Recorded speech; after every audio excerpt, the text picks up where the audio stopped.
Hi guys, Dr. B here. This is topic flow 5.10, AP Chemistry Multi-Step Reaction Energy Profile. The objective of this topic is to be able to represent the activation energy and the overall energy change in a multi-step reaction with a reaction energy profile. So we're going to be looking at multi-step reactions instead of just the one that we've been doing with our profile. So this will be a little bit different. So reaction energy profiles can also be used, to illustrate a multi-step reaction, as long as the energetics for each step are known.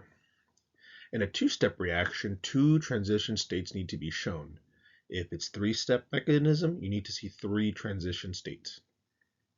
The rate determining step is illustrated by the energy of the transition states, where the highest activation energy corresponds to the slowest step. So if you have the highest, if I look at this graph right here, we can see that there are two hills, so to speak, and the highest one, meaning the first one, that is the rate determining step. Intermediates are shown as valleys between the reactants and the products. Placement of the intermediates is dependent on the energetics of each step, and you'll see that with the if it's positive or negative, etc. In the potential energy graph here, the reaction is overall exothermic, as you can tell because the product energy level is lower than the reactant potential energy. However, we see that the first step where it goes and it goes up and then hits its first valley, so to speak, because that energy level spot is actually higher than the reactants. It has to be endothermic for it to absorb energy to get up to there. The first step is also the rate determining step because it's the highest one according to this diagram, or profile, I'm sorry. A reaction profile diagram can also be constructed from this type of information. In this two-step mechanism below, we have T-butyl bromide and is transferred to T-butanol in the presence of a hydroxide. It tells us that the step 1 is the slow one, and step 2 is the fast one. Because of the levels of the reactants and products, even though it's slightly not as big a difference as the other one, it is exothermic overall because the energy level of the products is lower than those of the reactants. We can see that the first step is the rate limiting step because it's the highest peak, and it's endothermic because the intermediate part, it is actually way higher than the reactants. So you can see that for it to go up from the reactants to the intermediate, it has to go pretty high.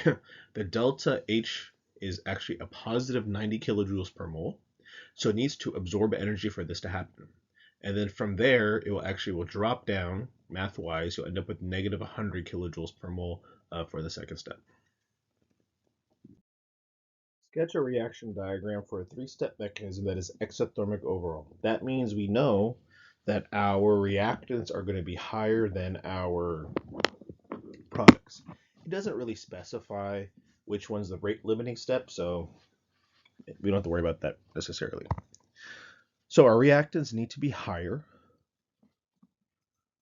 than our products. So products,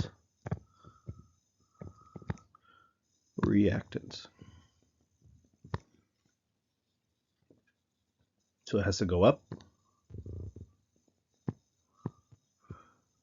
again, down, up. Ooh, it's ugly. That's not pretty, but let me fix this a little bit.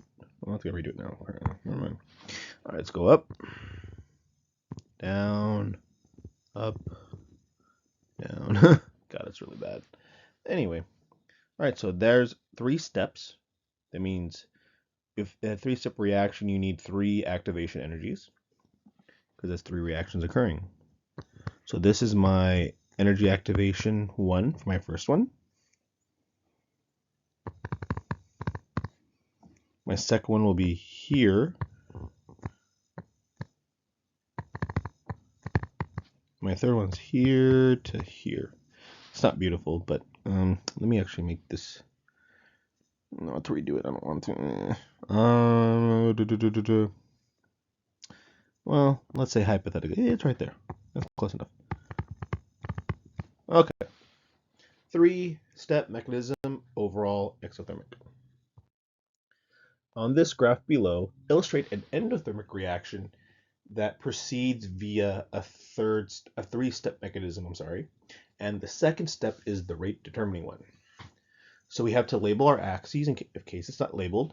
Potential energy on my y-axis, reaction progress on my left. And we said that our reaction is endothermic, so our reactants are going to be lower than our products. Put up here. It says that we need 3 steps. I'll do that there. And the second step is the rate determining. So what does that mean? This tells us that this needs to have the highest EA, and it's going to be the biggest jump, so to speak. So let's do 1, 2, 3. It's not pretty, but I think it gets the job done. So we have to indicate our activation energy. So let's go here to here, EA1, EA2, here to here, EA3. So our second step is the rate determining step. All right, gentlemen, if you have any questions, please let me know. Hit the like, subscribe. Thanks, blah, blah, bye.